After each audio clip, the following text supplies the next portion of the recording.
Buenos días, estamos hoy a 27 de abril y vamos a continuar explicando el tema 11.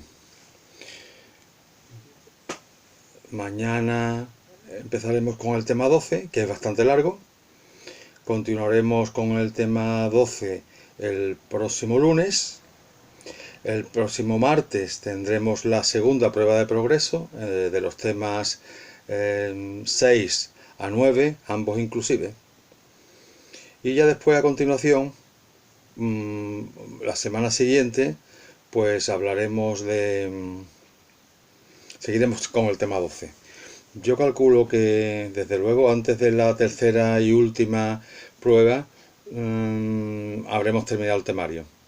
Si me queda alguna clase libre antes de esa tercera prueba, la dedicaremos a algún caso práctico. Ese es el itinerario que tenemos para las siguientes clases.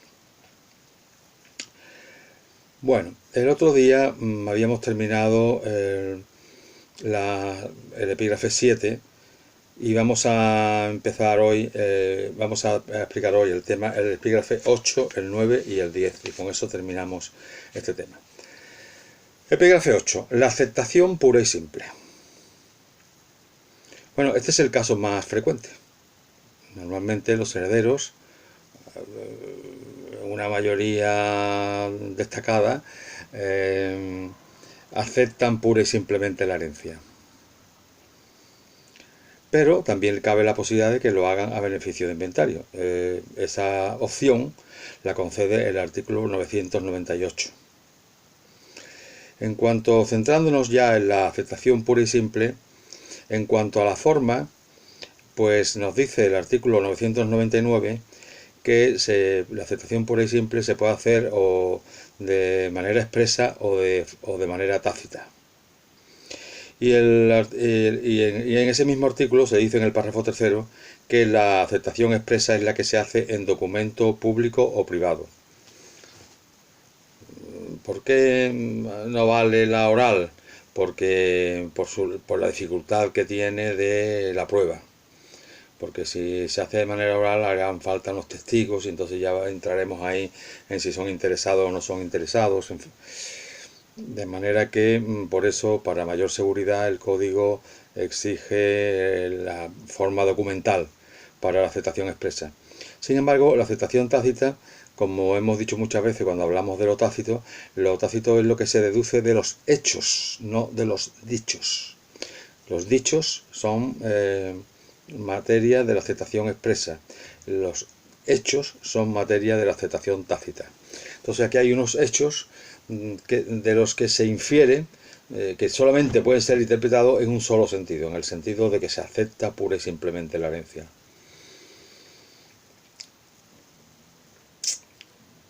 Dice el artículo 999 en su párrafo tercero que la aceptación tácita es la que se hace por actos que suponen necesariamente la voluntad de aceptar y que no habría derecho a ejecutar sino con la cualidad de heredero.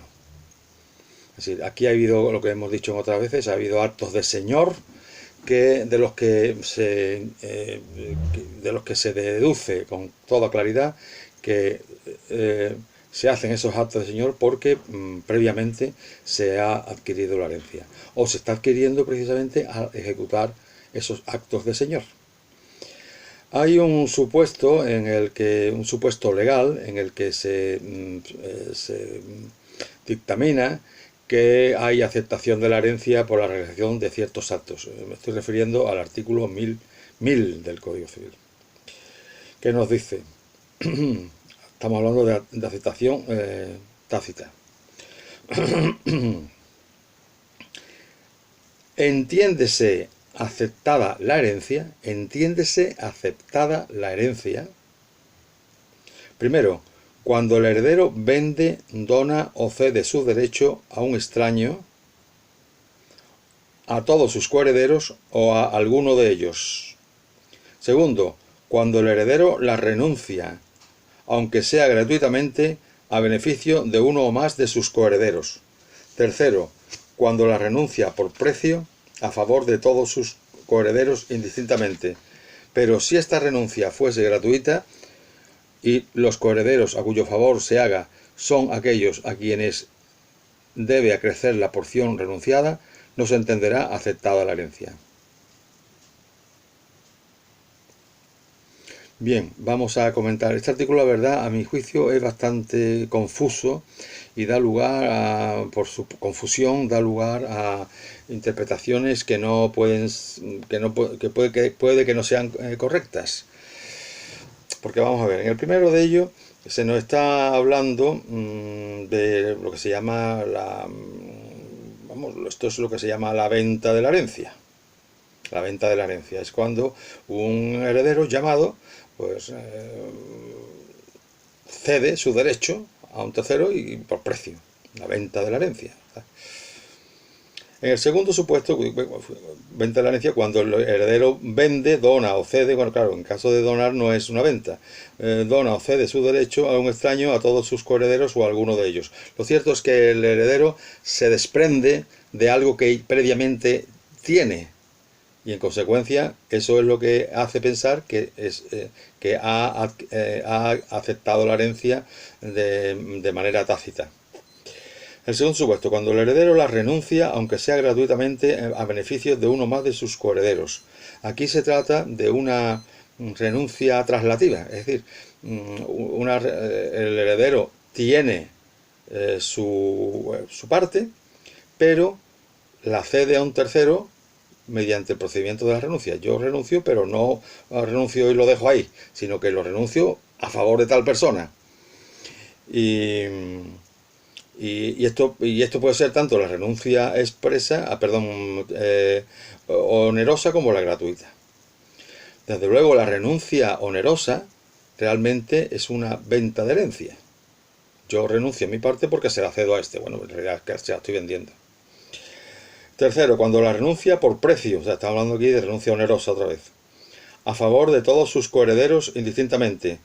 Pero si esta renuncia fuese gratuita y los coherederos a cuyo favor se haga son aquellos a quienes debe acrecer la porción renunciada, no se entenderá aceptada la herencia. Bueno, aquí hay que distinguir dos cosas. En primer lugar, si se hace por precio a favor de todos los coherederos, indistintamente, pues aquí hay una cesión onerosa o venta de herencia, como queramos verlo. Ahora nos dice el código, nos añade el código, saliéndose ya del supuesto. Pero si se hace gratuitamente a favor de aquellas personas a quien acrecería la herencia en caso de que jugase este derecho, entonces no se entiende aceptar la herencia. No se entiende aceptar la herencia porque juegan los efectos de la repudiación. Es decir, la repudiación, ¿qué significa? Que yo no acepto, que yo rechazo lo que se me ofrece, y entonces juega, en caso de repudiación, y lo vamos a ver con más certeza en la segunda parte de la clase de hoy. En caso de repudiación, en primer lugar juega la sustitución que haya previsto el causante si se refiere la repudiación a bienes disponibles, a los bienes que son disponibles, como el caso del tercio libre.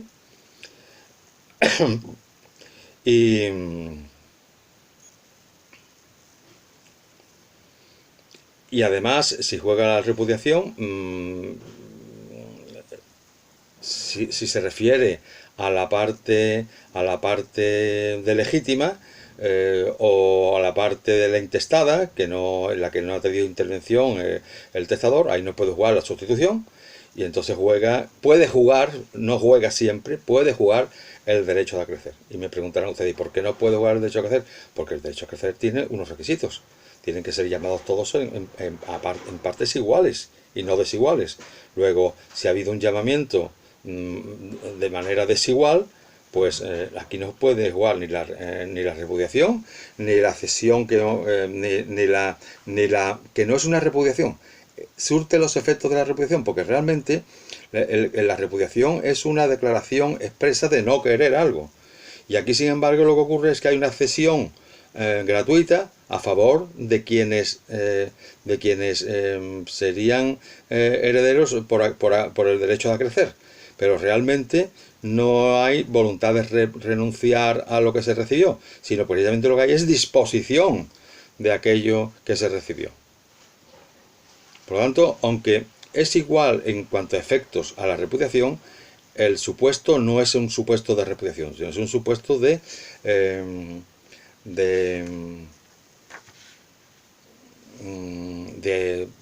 podríamos decir, transmisión del derecho hereditario.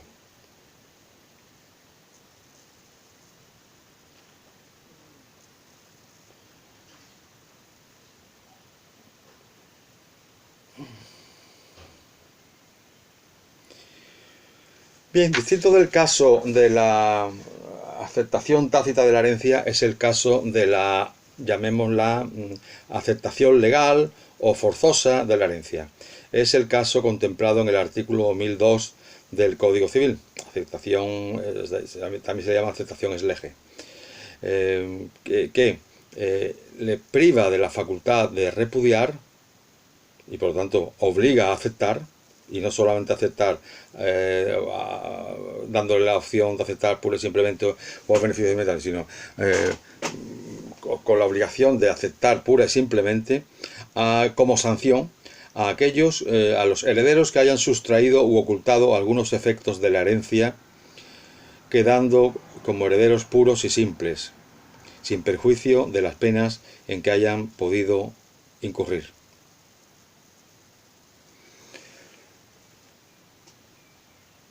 Este realmente, a mi juicio, es el único supuesto de aceptación obligatoria o forzosa de la herencia.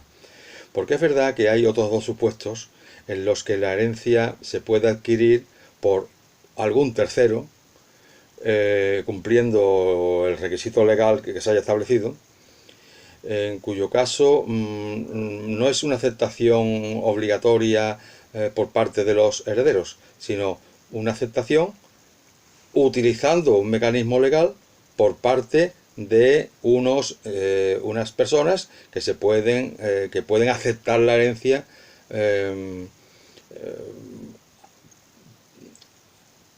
por falta o en caso de que no hayan querido aceptarla los llamados.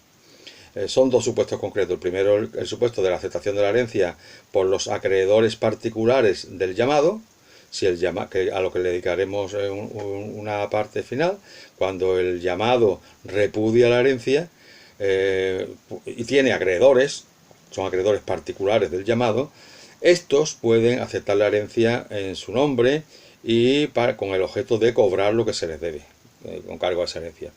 Este es el primer supuesto, pero aquí realmente no es una aceptación obligatoria para el llamado. Los que aceptan la herencia son los acreedores, no el llamado. El llamado no acepta porque no se queda con los restos. Es decir, los acreedores cobran y cobran de la masa hereditaria, pero en todo lo que sea superior al importe de su cobro, la herencia sigue repudiada. Luego, aquí no hay ninguna aceptación por parte del llamado que repudió. Y el segundo supuesto es el caso de cuando hereda el Estado.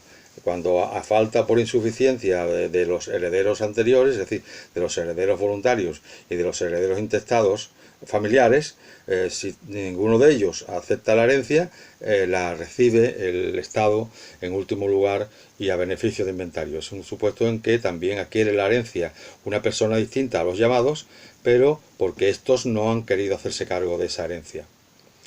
Con eso terminamos el epígrafe 8 y empezamos con el epígrafe 9, que es la aceptación de competición simultánea de beneficio de inventario. Bueno, aquí hay que decir que el código, no sé por qué razón, le dio una importancia suprema al beneficio de inventario y se la dio muy corta a la aceptación pura y simple. Cuando la aceptación pura y simple es el supuesto más frecuente y el beneficio inventario es un supuesto bastante poco frecuente. Tan es así que yo les puedo decir a ustedes que después de estar 40 años dedicado al derecho civil, pues en la práctica he conocido poquísimos casos de aceptación de la herencia beneficio inventario. Y hay una razón muy clara para eso, para llegar a esa apreciación. Y es que el beneficio inventario supone un gasto muy importante. Un gasto muy importante que en principio corre a cuenta de la propia herencia. Ya lo veremos luego, al final. En consecuencia,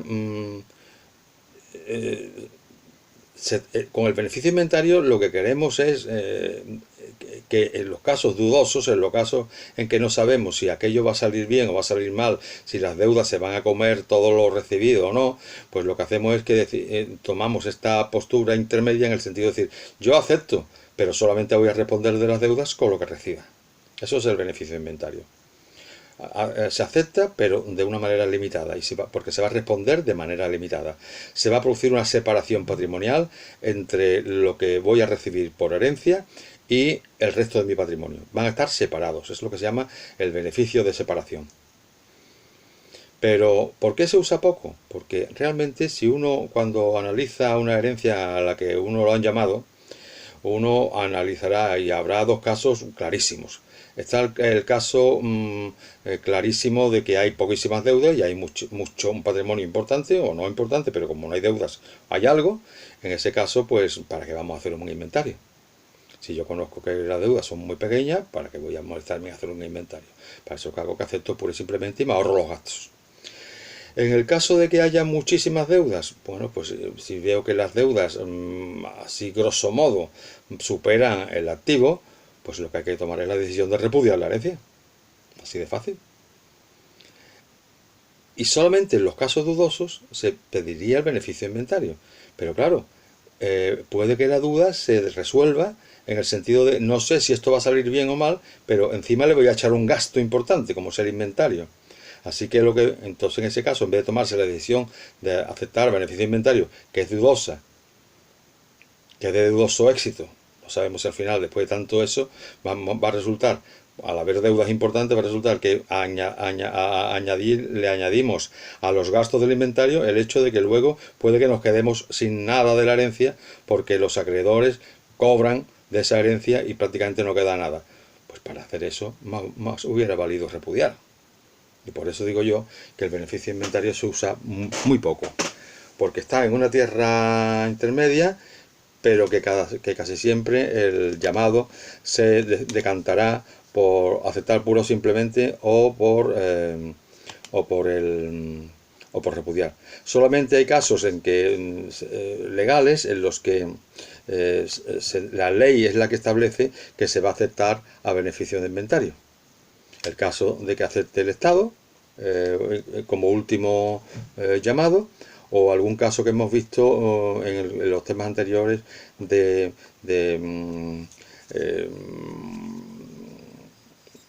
tutores tutores que quieren repudiar pero que no consiguen la aceptación de esa repudiación, y entonces se dice entonces, en caso de que no consigan esa aceptación, pues se aceptará a beneficio de inventario la herencia. Pero salvo casos así en que la ley establece el beneficio de inventario, no se usará más esta figura, que sin embargo, repito, el código trata con mucho esmero. Por eso, teniendo en cuenta que la figura es poco utilizada, es por lo que no vamos a hablar de materias que regula el código, sino simplemente vamos a decir que el código las regula, pero no vamos a explicarlas. Concretamente no vamos a referirnos al procedimiento que se arbitra para vender bienes hereditarios con objeto de pagar las deudas y los legados. No vamos a hablar tampoco del procedimiento de rendición de cuentas del administrador de los bienes bajo inventario. Y tampoco vamos a hablar, solamente leeremos el artículo que se refiere a las costas del inventario. ¿Quién paga el inventario? Nosotros nos vamos a referir a cuestiones que considero que hay que tratar necesariamente, y no podemos pasar por esta figura sin haberlas tratado. ¿Qué es lo que persigue el beneficio inventario? Pues está en el artículo 1023. del Código Civil, que dice: el beneficio de inventario produce en favor del heredero los efectos siguientes. Primero, el heredero no queda obligado a pagar las deudas y demás cargas de la herencia, sino hasta donde alcancen los bienes de la misma. Es lo que se llama la responsabilidad intra vires, con R y con V. Responsabilidad dentro de las fuerzas. Yo pago, pero con lo que recibo. No pago con el resto de mi patrimonio. Responsabilidad intravires también se le llama, que es igual que decir intravires, cum, con M, viribus, V-R-I-B-U-S.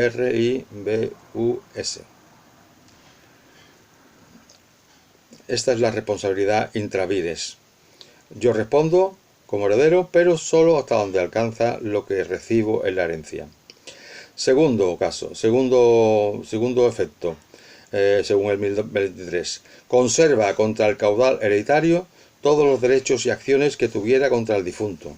Bueno, aquí esto es una excepción a lo que dijimos el otro día, porque con la aceptación de la herencia podemos decir que se continúa, se sustituye la personalidad del causante. Lo que el causante hizo afecta a los herederos, lo que el causante todo no hizo, pero que todavía podía haber seguido haciendo, los herederos lo pueden hacer en los plazos que le faltaran por cumplir al causante. Y por lo tanto hay una continuidad, los herederos continúan la personalidad del causante que se ha extinguido. Sin embargo, aquí se produce lo contrario. Aquí conserva el heredero las acciones que tú... En el caso normal, al ser continuador del causante, si tiene derechos contra el causante, podemos decir, como es acreedor, pero también eh, tiene acciones contra, pero por su lado recibe los derechos, pues los derechos que recibe se contrarrestan, se neutralizan con las acciones que tiene.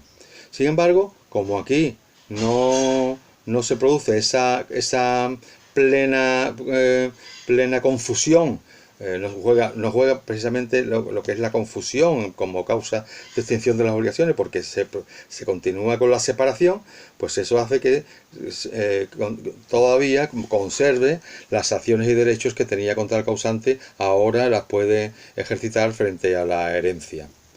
Conserva contra el caudal hereditario todos los derechos y acciones que tuviera contra el difunto.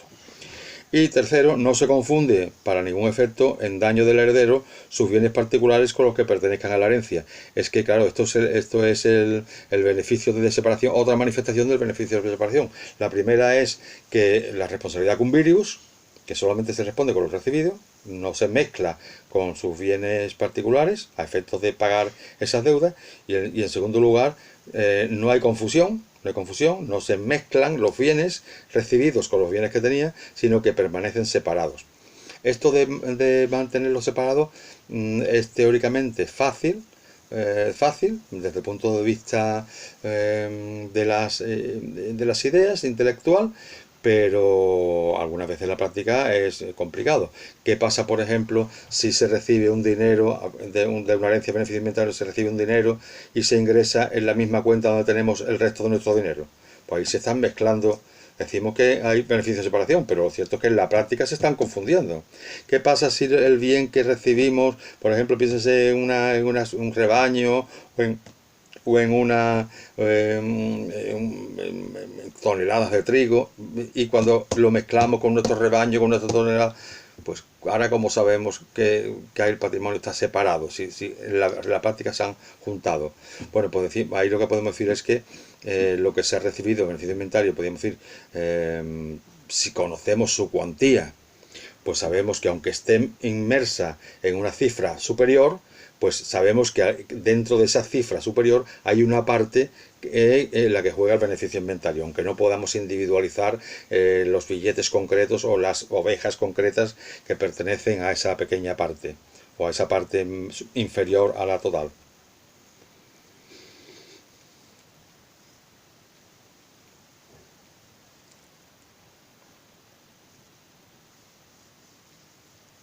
Bien.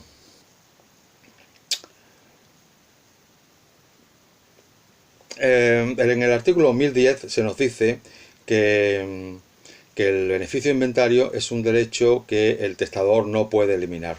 Por lo tanto, no, ni siquiera consideramos que sea un gravamen cuando el testador prohíbe utilizar el beneficio de inventario. No es un gravamen porque ese gravamen se tendrá por no puesto, no puede, no, pero esto no se podrá decidir sin más, sino que habrá que conseguir que se declare eso por una autoridad judicial. No podemos cuando se va contra una norma prohibitiva, pues el efecto es la nulidad, según el artículo 6.3 del Código Civil, y en consecuencia no juega automáticamente. Estas cuestiones, las cuestiones de la nulidad, de la ineficacia, y aquí ha habido una prohibición del testador, ha prohibido el beneficio de inventario, eso solamente puede ser salvado mediante una declaración judicial que diga que es ineficaz, no porque actuemos como si nada, como si no estuviera puesto. ¿Qué ocurre cuando son varios herederos los llamados perdón, varias personas las llamadas como herederos y unos aceptan a beneficio inventario y otros no? Bien, ¿esto es posible? Pues sí, es posible. No hace falta, para ejercitar el beneficio inventario, no hace falta que haya una unanimidad por parte de los llamados.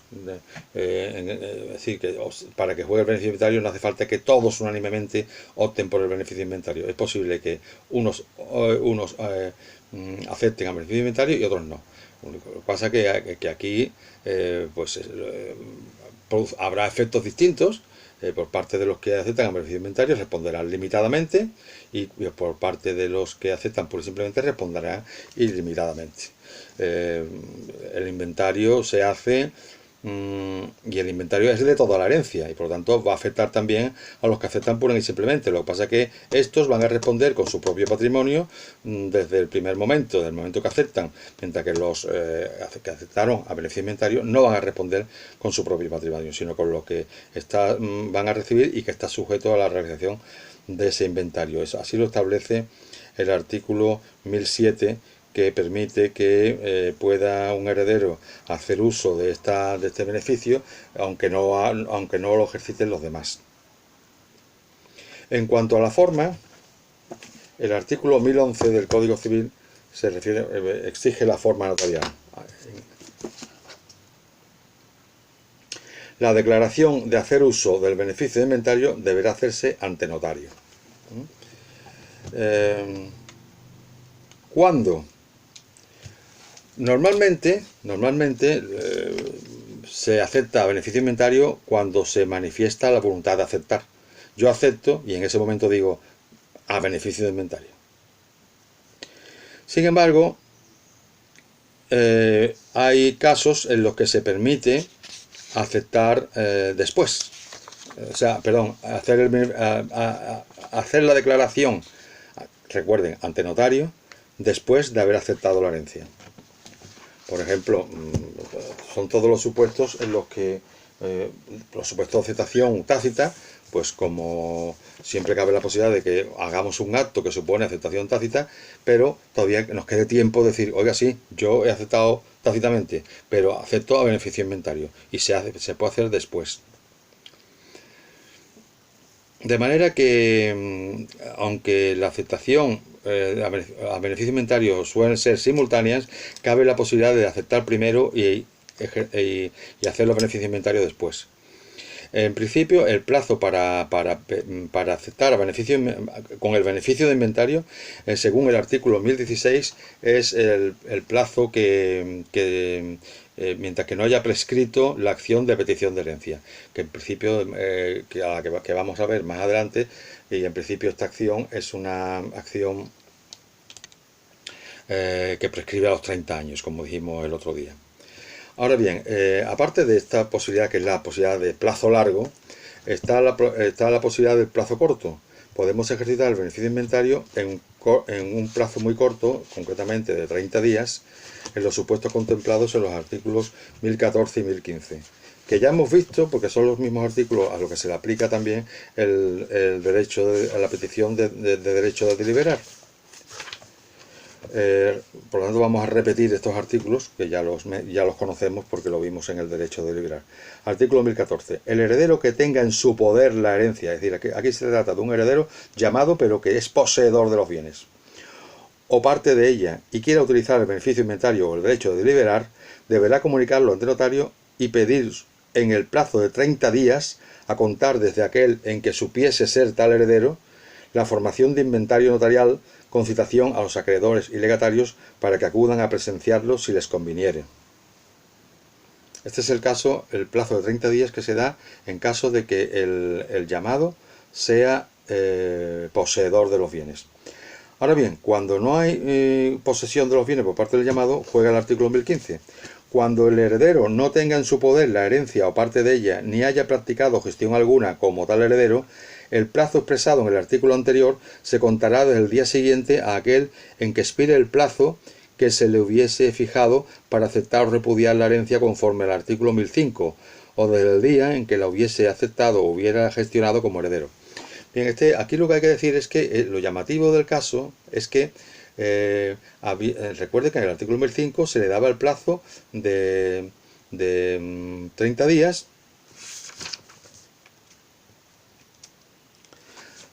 30 días naturales para aceptar o repudiar, entendiéndose que en caso de silencio aceptaba pura y simplemente. Sin embargo, aquí hay una excepción a esa regla, puesto que pueden que haya transcurrido el plazo de 30 días sin haberse manifestado, y en principio jugaría la aceptación pura y simple. Se conceden 30 días más a partir del día en que cumplieron los 30 días primeros para ejercitar el ius dilationis.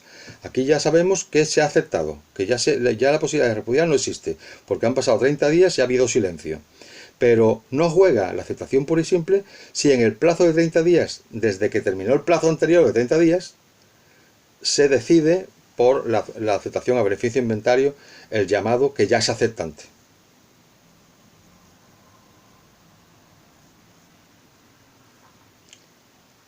Por eso el artículo 1016 nos dice que fuera de los casos a que se refieren los dos artículos anteriores, es decir, el caso del que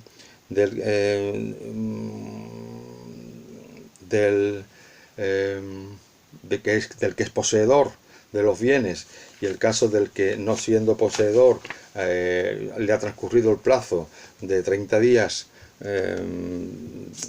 desde que se le consideró que aceptaba pura y simplemente, o desde que aceptó la herencia o hubiera gestionado como heredero, aceptación tácita en ese caso, pues esos dos casos en que la ley acorta significativamente el plazo para ejercer el beneficio inventario.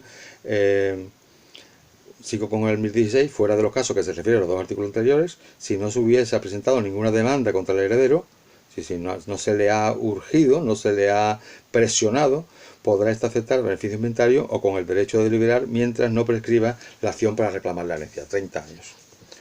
Es un caso en que es pacífico el ejercicio del derecho, nadie está reclamando, nadie urge, y por lo tanto, ¿para qué vamos a darnos prisa en aceptar el beneficio inventario? Que vayan transcurriendo los plazos. Lo único que pasará es que cuando pasen 30 años, no solamente ya no podremos dar el beneficio inventario, es que ya no tendremos, es que ahora habrá prescrito el derecho de aceptar la herencia.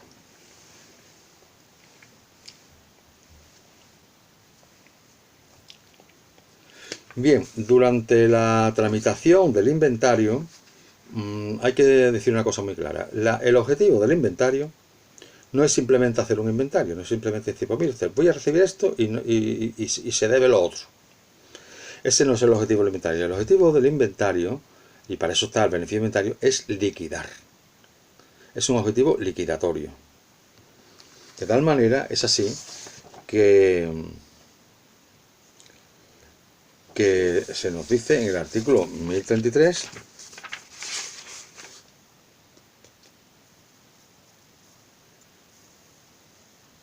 no, 1032, perdón, 1032, párrafo primero, pagados los acreedores y legatarios, quedará el heredero en el pleno goce del remanente de la herencia. Es decir, aquí de lo que se trata, el objetivo fundamental del pagar del beneficio inventario es hacer una liquidación. Liquidar es pagar, es hacer líquidos los bienes. Tenemos una masa de 60, tenemos unas deudas y legados, porque entran las dos cosas, tanto las deudas como los legados, de 20, he dicho antes que 60, si a 60 le quitamos 20 nos quedamos con 40 y 40 es lo que se reparte. Pues la finalidad de todo el procedimiento es la de liquidar, pagar y repartir.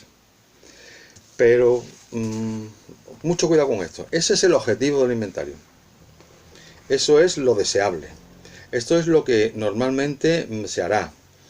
Pero, ¿podemos decir que se aplica esa regla tan usada en la doctrina antes, y por la jurisprudencia en muchas ocasiones también, antes es pagar que partir? Es decir, ¿elevamos eso a una regla absoluta? Antes es pagar que partir. ¿Tenemos que pagar y solamente cuando hayamos pagado podemos repartir? ¿O podemos, en este caso del beneficio inventario, podemos ya decir, ahora ya puede usted usar de esto como quiera? Por cierto, ahí, en ese momento, en el momento que se hubieran pagado todas las deudas y todos los legados, en ese momento ya no habrá ningún motivo para mantener la separación patrimonial entre lo recibido y el resto del patrimonio, puesto que como ya no queda nada por pagar de lo que había que pagar, pues lo suyo es ya que se confundan, pero porque han consumado todas las obligaciones que había que pagar. Y entonces ya lo que procede es que se confundan el patrimonio recibido con el patrimonio preexistente, porque ya no hay ningún peligro para nadie, puesto que todos han cobrado. Pero, ¿qué ocurre si, a pesar de que es lo aconsejable y es lo que el Código Civil prevé, que se paguen a todos los acreedores y a todos los legatarios, no ocurre esto? Primero, puede ocurrir que haya acreedores cuya existencia no constaba cuando se murió el causante, cuando los herederos tuvieron que decidirse entre aceptar o aceptar el beneficio inventario o repudiar. Que no se conocían esos acreedores. Hay acreedores que salen luego. Pero usted, yo tengo este crédito, tal, pero a lo mejor lo hacen ya extemporáneamente cuando ya se han repartido los bienes a los herederos. Eso siempre pasa. El propio Código Civil contempla la posibilidad de que esto ocurra. Y luego sí contempla y establece consecuencias.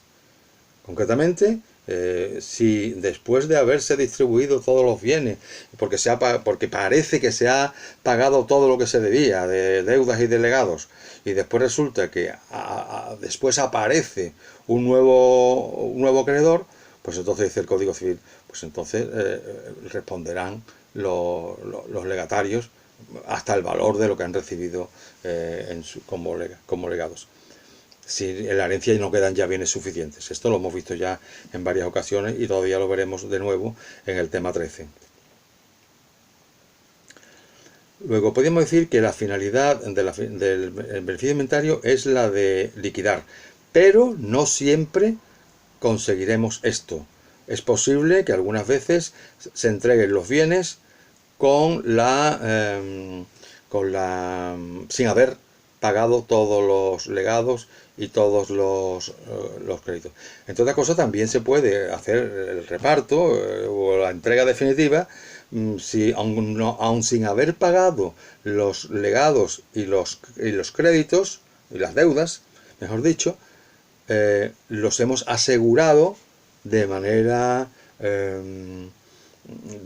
aceptada por esos acreedores. Pues si ese acreedor acepta una hipoteca o acepta una prórroga y se le da unas garantías, pues eso valdrá, entonces ya se podrá recibir y confundir los bienes recibidos con el resto del patrimonio del causante, porque ha habido un acuerdo, ha habido un acuerdo de pago y ese acuerdo será válido. Si no hay perjuicio de terceros, es un acuerdo perfectamente válido. Pero bien, mientras que dura el inventario, que es lo que nos interesa a nosotros, porque las consecuencias posteriores, pues si se ha producido confusión, es que se seguirá respondiendo por parte de los aceptantes de beneficio inventario, pero siempre hasta el importe, hasta la cifra de los bienes que recibieron. Es una responsabilidad que sigue siendo limitada, no se hace ilimitada por el hecho de que se confundan los bienes. Pero mientras que se está produciendo todo el inventario y toda la liquidación, pues es normal que haya un administrador. Si había necesidad de administrador en la herencia adyacente, con más razón tendrá que haber un administrador en la herencia aceptada, ya no adyacente, porque está aceptada, pero en la que hay beneficio inventario, porque hay que hacer una serie de trámites y mientras tanto los bienes deben ser administrados.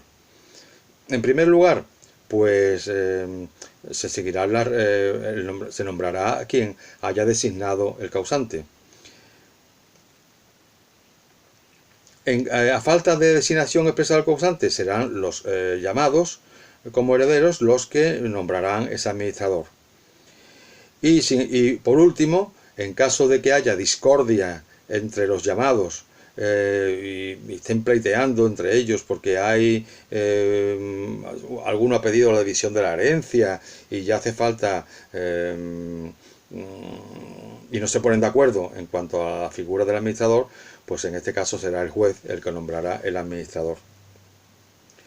El artículo 1026 le concede al administrador lo que también aquel artículo que veíamos de la Ley de Enjuiciamiento Civil concedía al administrador de la herencia adyacente, aunque aquí con más extensión, porque allí era la de representar, o sea, presentar demanda contra él en representación de la herencia adyacente. Aquí, sin embargo, en el artículo 1026 se dice que el administrador tendrá en ese concepto la representación de la herencia para ejercitar las acciones que a esta competan y contestar, cosa que no ocurría en la herencia adyacente, solamente era una legitimación pasiva. Aquí es legitimación, también legitimación activa, puesto que puede ejercitar las acciones que a esta competan y contestar a las demandas que se interpongan contra la misma, la legitimación pasiva. Aquí hay legitimación activa y pasiva, en la herencia adyacente solamente había legitimación pasiva.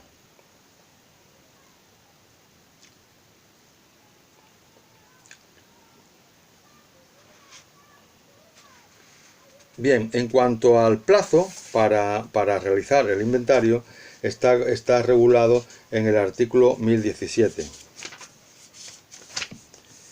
El inventario se principiará dentro de los 30 días siguientes a la citación de los acreedores y legatarios y concluirá dentro de otros 60. Luego, podríamos decir que lo primero que hay que hacer cuando se hace inventario es citar a los acreedores y legatarios, que son los que tienen que a los que se les tiene que liquidar, y por eso se les cita.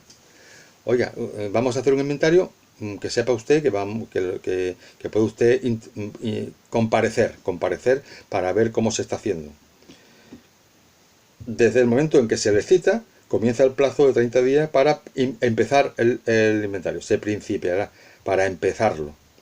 De manera que no, si los plazos no se cumplen, el beneficio de inventario se pierde y la herencia se acepta pura y simplemente.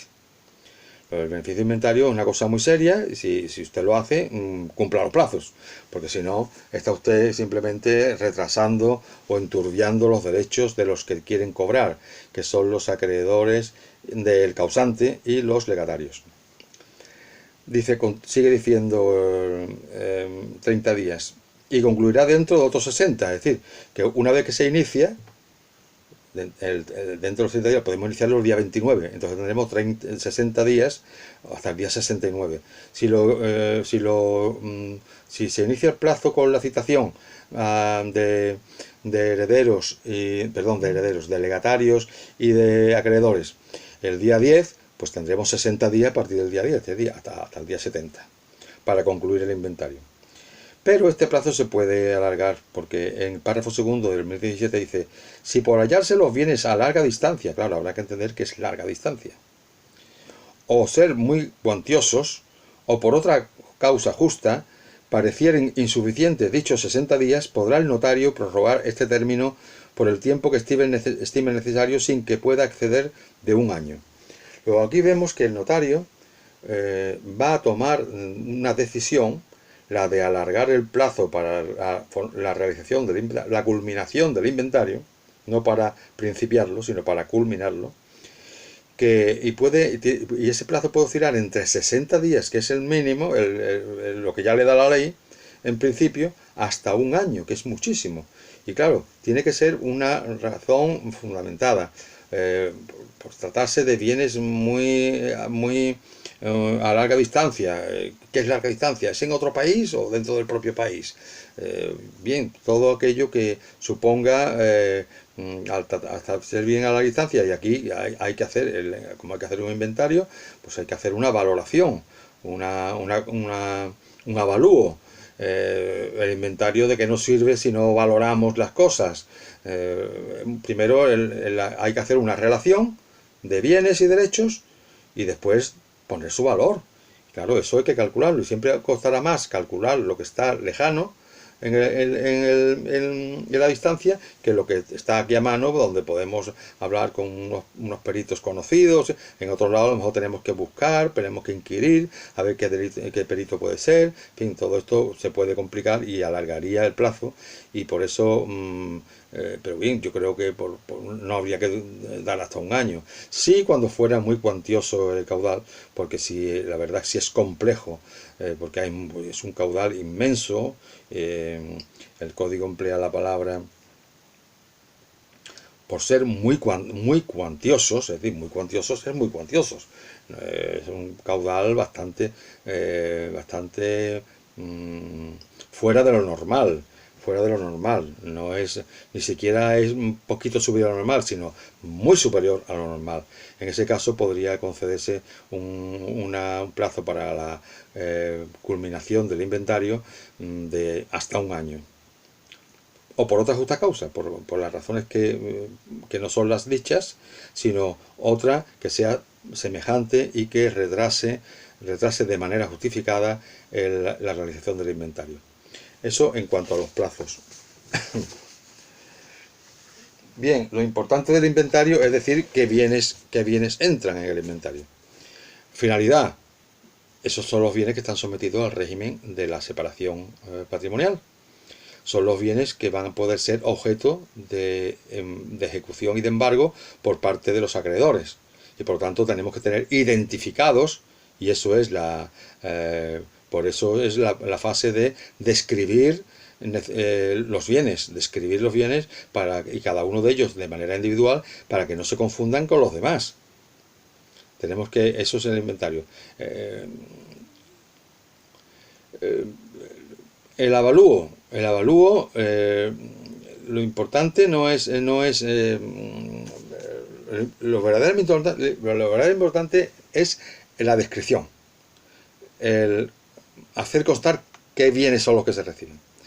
El avalúo ayuda, el valorarlos ayuda, pero tampoco obliga, ¿no? Porque que una finca valga 1000 no significa que luego solamente por 1000 se pueda vender. A lo mejor a la hora de pagar a los acreedores, a los legatarios, pues tenemos que vender una finca y no nos sirve la cifra que le hubiéramos puesto como valoración, sino lo que se pueda conseguir en el mercado en ese momento. Luego, aunque se puede poner el avalúo, tampoco es decisivo. Lo importante es el hacer constar en ese inventario cada uno de los bienes que componen esa herencia que se va a recibir a beneficio de inventario. ¿Y qué pasa con las deudas? Pues también sería importante conocer las deudas, pero no es decisivo tampoco, no es obligatorio conocer las deudas. Es conveniente, pero no obligatorio. Posiblemente, yo si fuera legislador, yo hubiera puesto que había que hacer constar los bienes, su valor y las deudas. Todo eso. Pero la ley lo único que nos dice es que hay que describir los bienes. Eso es el objetivo del inventario. Luego, pero digo yo, de cara a una persona que quiera saber si acepta o no, que va a aceptar limitadamente y con separación patrimonial, y pues tendrá que saber qué acreedores hay para además tengan en cuenta que esto que estamos viendo también son las mismas reglas que juegan para el derecho de deliberar, y para deliberar es preciso saber cuánto vale el activo y cuánto vale el pasivo, Y por lo tanto, el hecho de es que, no, es que el pasivo no hay que ponerlo, bueno, pues entonces no puedo conseguir la deliberación adecuada, ¿no? Pienso que como se hace notarialmente, yo creo que ahí los notarios, aunque no es obligatorio, tenderán para mayor seguridad a fijar el importe de los valores de los bienes recibidos y de las deudas. Repito, no es obligatorio, pero se cumple mejor los objetivos de liquidar sabiendo cuánto valen los bienes recibidos y a cuánto alcanzan las deudas y legados que hay que pagar. Hay que tener en cuenta que aquí se ve con claridad que el legado es un crédito, pues es un crédito especial. En vez de ser un crédito que tenía el causante durante su vida, que son los créditos normales, los créditos hereditarios, pues se trata de un crédito que ha creado el causante con su muerte, porque lo ha establecido en el testamento. Pero en realidad es un crédito, el último crédito.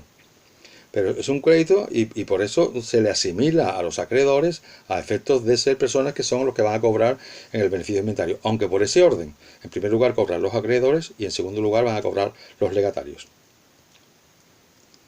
Dice el artículo 1025 que durante la formación del inventario no podrán los legatarios demandar el pago de sus legados. Otra razón más para negar, mejor dicho, que los legados se adquieren automáticamente. ¿Recuerdan aquella discusión que teníamos? Decíamos, no, se les puede, se les puede negar la entrega si perjudica la legítima o si perjudica un derecho de superior cuantía o de superior jerarquía, mejor dicho. Pues aquí también se puede decir, y también se les puede negar la entrega del legado si se está formando el inventario. Hasta que no se forme el inventario no se podrá entregar los legados. Lo dice el artículo 1025. En el artículo 1027 nos dice que el administrador tendrá que pagar antes las deudas del causante. Es decir, ahí hay aquí una clara preferencia crediticia. No hay una par conditio creditorum, es decir, aquí no concurren todos legatarios y acreedores y todos van a pedir y a todos se les da en el mismo momento, no. En primer lugar, hay que principiar pagando las deudas del causante, las deudas hereditarias, y una vez que se hayan pagado las deudas hereditarias se pagarán los legados. Así se establece en el artículo 1027. Pero ahora mismo, en el artículo 1029 se da la eventualidad que yo antes preví, que cuando dice el artículo, si después de pagados los legados, si se ha pagado los legados es porque se han pagado a los acreedores y después a los legados. Pues si después de haberse pagado los legados, cuando ya parece que todo está terminado, aparecieren otros acreedores, y eso es así, porque esos acreedores no tenían por qué constar en una lista de acreedores, puesto que no se exige esa lista de acreedores, y eso es el caso que yo decía, que ¿qué pasa si se ha hecho ya todo? Tengan en cuenta que cuando se ha pagado a los acreedores y a los legatarios conocidos, ya se entra en posesión de los bienes, y ya a mi juicio se produce la confusión. Ya esos bienes que estaban separados, ahora ya se confunden con los bienes que yo tenía, puesto que ya se ha cumplido la finalidad del inventario, que es la de liquidar. Pero si eso, a pesar de que lo hemos querido hacer bien, no sale bien, porque aparece un rezagado, siempre hay un rezagado, pues entonces resulta que tendremos que arbitrar una solución. Y esta es la solución que da el 1029. Si después de pagados los legados aparecieren otros acreedores, estos solo podrán reclamar contra los legatarios en el caso de no quedar en la herencia bienes suficientes para pagarles. Bien, a esta posibilidad ya lo hemos comentado en varias ocasiones. Este artículo está consagrando en materia de beneficio de inventario, sin ningún tipo de dudas, la responsabilidad de los legatarios por las deudas del causante. Responsabilidad que es subsidiaria, porque el artículo dice si no quedaren, en caso de no quedar en la herencia bienes suficientes para pagarle. Es decir, a falta de bienes hereditarios, entonces se pagarán los legatarios, pero pagarán con el límite del valor de su legado, lógicamente. porque el legatario responde siempre cum viribus o intra vires. Al igual que ocurre con el llamado aceptante a beneficio inventario, que responde intra vires, también el legatario responde intra vires, pero responde de las deudas hereditarias. De manera que, en este último caso, el legatario respondería desde las deudas hereditarias con los bienes con el valor de los bienes recibidos.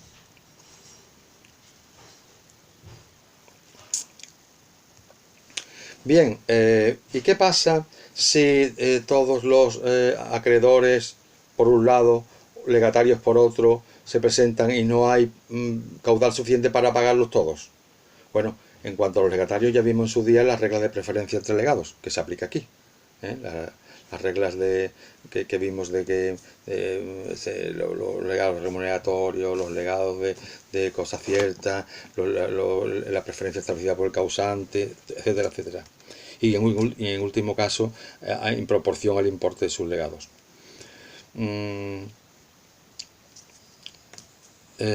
Pero en cuanto a los acreedores, pues los acreedores tendrán que acudir a las reglas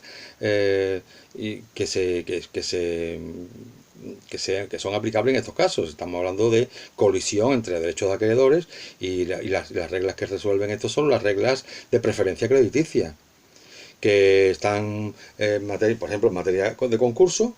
Puede que la herencia esté en concurso de acreedores y entonces ahí hay unas reglas que establece quién cobra antes que otra persona.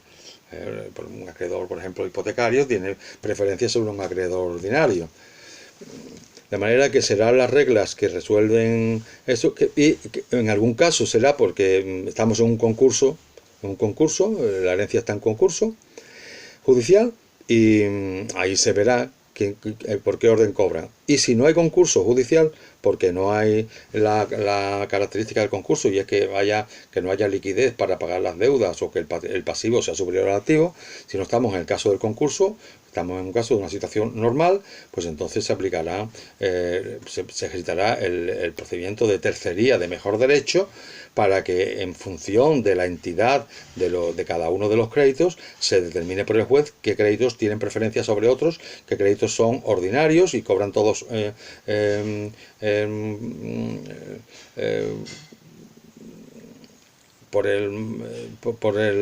la proporción que se establezca, o que créditos se cobran íntegramente, reduciéndose los que no tienen esa preferencia y son comunes, son créditos comunes u ordinarios. Dice el artículo 1028 que cuando haya juicio pendiente entre los acreedores sobre la preferencia de sus créditos, serán pagados por el orden y según el grado que señale la sentencia firme de graduación. Estamos hablando del caso en el que haya privilegios crediticios y sobre todo que haya concurso de acreedores. No habiendo juicio pendiente sobre preferencia de acreedores, serán pagados los acreedores que primero se presenten, pero constando que alguno de los créditos conocidos es preferente, no se hará el pago sin previa caución a favor del acreedor de mejor derecho. Eso es lo que dice el artículo 1028.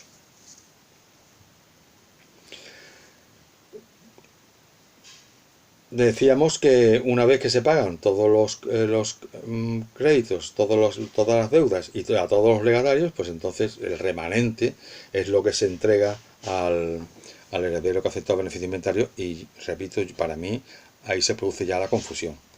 Se produce la confusión, aunque dejando a salvo el valor de lo que han recibido, porque ese valor podría jugar en el hipotético caso de que algún acreedor rezagado apareciera después. Y ese límite va a ser porque el legatario va a responder hasta el importe del legado, pero no de una manera ilimitada. El artículo 1034 nos dice algo que también reitera prácticamente con las mismas palabras la ley de enjuiciamiento civil, al decir que los acreedores particulares, ojo, aquí estamos hablando de acreedor particular, no de acreedor del causante, sino acreedor de uno de los que aceptan a beneficio inventario, acreedor particular. Los acreedores particulares del heredero no podrán mezclarse en las operaciones de la herencia aceptada por éste a beneficio de inventario hasta que sean pagados los acreedores de la misma y los legatarios, pero podrán pedir la retención o embargo del remanente que pueda resultar a favor del heredero. De manera que aquí vemos que los acreedores particulares son postergados a los acreedores del causante y a los legatarios. Podríamos decir que, por lo tanto, que la prelación en beneficio de inventario es, primero, los acreedores del causante, segundo, legatarios, tercero, acreedores particulares, que solo pueden cobrar con cargo a la masa inventariada hasta cuando han sido pagados los anteriores, hasta que se han pagado los acreedores de la misma y los legatarios. Y ya para finalizar el beneficio de inventario vamos a hablar de cuándo se pierde el beneficio de inventario. Bien, en primer lugar, el primer caso en que se pierde lo determina la ley en el artículo 1002. En el artículo 1002, que era la aceptación ex lege, ese artículo decía cuando se sustraen u ocultan bienes de la herencia, se pierde el beneficio de inventario, se acepta pura y simplemente. Bien, cuando se produce esto, se pierde el beneficio de inventario. Es decir, no es que se pierda, es que no se puede adquirir el beneficio de inventario. En el caso del 1002 ocurre eso. Pero en el artículo 1024, que es el que regula los casos generales de pérdida de beneficio de inventario, la primera causa es prácticamente la misma que en el artículo 1002. Lo que pasa es que la diferencia es que, mientras que en el 1002 realmente no se ha adquirido el derecho a aceptar el beneficio de inventario porque por sanción legal, en el artículo 1024 se adquirió el derecho, el beneficio de inventario, pero posteriormente se hicieron trampas. Y esas trampas son las que determinan que se pierda el beneficio de inventario. Concretamente vamos a leer el artículo 1024, que dice: el heredero perderá el beneficio de inventario, primero, si a sabiendas dejare de incluir en el inventario alguno de los bienes, derechos o acciones de la herencia. Ven, los casos son los mismos, pero los momentos son diferentes al 1002. Porque en el 1002 habíamos ocultado o sustraído bienes, pero no necesariamente al realizarse el inventario.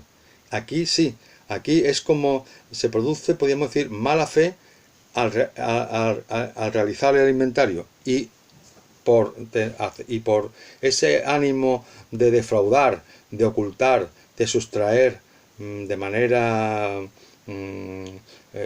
maliciosa, a sabiendas, eso es lo que hace que se le sancione con la pérdida del beneficio de inventario. Por lo tanto, habría que irse a las consecuencias de la aceptación pura y simple de la herencia. Segundo supuesto: si antes de completar el pago de las deudas y legados, enajenase bienes de la herencia sin autorización de todos los interesados, o no diese al precio de lo vendido la aplicación determinada al concederle la autorización. Bien, esto significa, o sea, que hemos quitado bienes de la herencia sin haber, a sabiendas de que todavía no hemos terminado de pagar a los acreedores y a los legatarios. Y entonces la sanción de eso, podríamos decir, al disminuir la garantía de acreedores y legatarios, la garantía es los bienes que van a recibir esos aceptantes a beneficio de inventario, al disminuir ese monto, esa cuantía, pues entonces de manera ilegal, puesto que no se podía, esa enajenación se ha hecho sin el conocimiento, sin el conocimiento y consentimiento de los interesados. Entonces la consecuencia de todo ello es que se pierde el beneficio de inventario. Lo cual, pero a sensu contrario, podemos decir que si durante el inventario se hiciera necesario, porque muchas veces para pagar a ciertos acreedores o para pagar legados, tenemos que vender bienes hereditarios para conseguir el dinero. Por ejemplo, si pienses en un legado de cantidad o un acreedor dinerario. Entonces, ahí lo que hay que hacer es pedirle el consentimiento a los interesados. Los interesados son todos los herederos que están afectados por el inventario.